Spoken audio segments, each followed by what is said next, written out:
평화를 빕니다. 안녕하세요. 안젤라입니다. 우리나라의 역사가 시작된 날, 개천절입니다. 개천절인 오늘, 다들 잘 쉬고 있나요?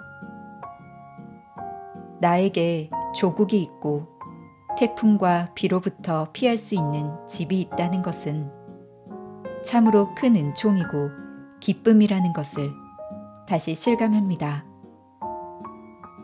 4차 산업혁명이 시작된 지금도 집은커녕 발을 편히 디딜 나라도 없어 여전히 고통을 받으며 떠도는 난민들이 존재하니까요. 나는 내 나라에서 표현의 자유를 즐기고 안락한 생활을 할 수 있음에 감사드리고 어떻게 될지 모르는 미래에 대한 불안과 배고픔 그리고 외로움에 싸우는 난민들을 위해서도 오늘 기도드리겠습니다.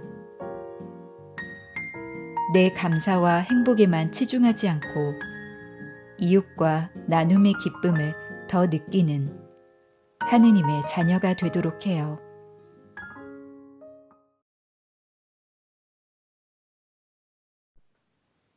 (10월 3일) 연중 제26주간 목요일.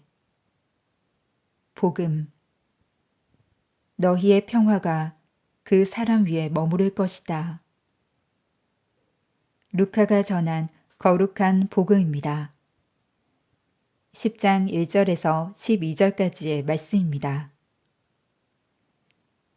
그때 주님께서는 다른 제자 72명을 지명하시어 몸소 가시려는 모든 고을과 고장으로 당신에 앞서 둘씩 보내시며 그들에게 말씀하셨다. 수확할 것은 많은데 일꾼은 적다.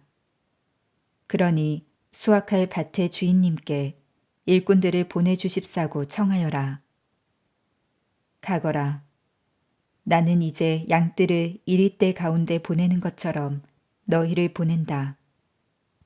돈주머니도 여행 보따리도 신발도 지니지 말고 길에서 아무에게도 인사하지 마라. 어떤 집에 들어가거든 먼저 이 집에 평화를 빕니다 하고 말하여라. 그 집에 평화를 받을 사람이 있으면 너희의 평화가 그 사람 위에 머무르고 그렇지 않으면 너희에게 되돌아올 것이다. 같은 집에 머무르면서 주는 것을 먹고 마셔라. 일꾼이 품삯을 받는 것은 당연하다. 이 집 저 집으로 옮겨 다니지 마라. 어떤 고을에 들어가든지 너희를 받아들이면 차려주는 음식을 먹어라. 그곳 병자들을 고쳐주며 하느님의 나라가 여러분에게 가까이 왔습니다 하고 말하여라. 어떤 고을에 들어가든지 너희를 받아들이지 않으면 한 길에 나가 말하여라. 여러분의 고을에서 우리 발에 묻은 먼지까지 여러분에게 털어버리고 갑니다. 그러나 이것만은 알아두십시오. 하느님의 나라가 가까이 왔습니다. 내가 너희에게 말한다. 그날에는 소돔이 그 고을보다 견디기 쉬울 것이다. 주님의 말씀입니다.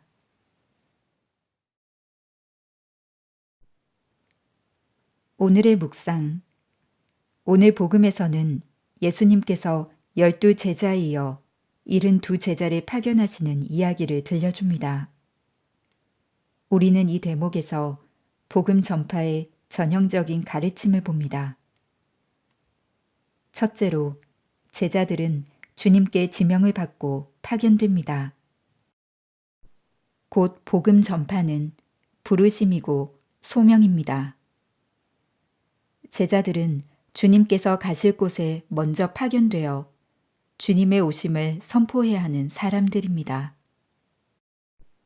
둘째로, 예수님께서는 수확할 것은 많은데 일꾼이 적으니 수확할 밭의 주인님께 일꾼들을 보내주십사고 청하라 하십니다. 곧 복음 전파의 주인은 파견되는 제자가 아니라 하느님이십니다. 파견된 제자들은 복음 전파가 하느님께서 하시는 일임을 자각하고 있어야 합니다. 셋째로, 복음을 전파하려면 양들이 이리떼 가운데로 보내진 것 같은 거부와 적대감을 감수할 수 있어야 합니다. 주님에 대한 신뢰와 자기 소명에 대한 확신이 있어야 가능합니다. 예수님께서 여행에 필요한 가장 기본적인 물품마저 지니지 말라고 하시는 건 역시 같은 맥락에서 이해할 수 있습니다. 제자들은 자신들의 능력이 아니라 주님께 온전히 의지해야 합니다. 넷째로, 제자들은 사람들의 집에 직접 찾아가야 하며 그 집에 평화를 빌어주어야 합니다. 여기에서 평화는 인사이면서 동시에 주님께서 선포하시는 구원의 선물입니다. 다섯째로, 제자들은 자신들의 편의를 찾아 집을 옮겨 다닐 것이 아니라 같은 곳에 머물며 하느님 나라를 선포해야 합니다. 이런 제자들을 받아들이지 않는 고울은 주님께서 베푸시는 구원을 배척한 것이기에 소돔보다 더 심한 단죄를 받으리라는 말씀입니다. 복음을 전파하라는 주님의 명령은 긴박하기만 합니다. 복음을 먼저 받아들이고 실천하며 그 복음을 간직하고 세상으로 나아가야 하겠습니다.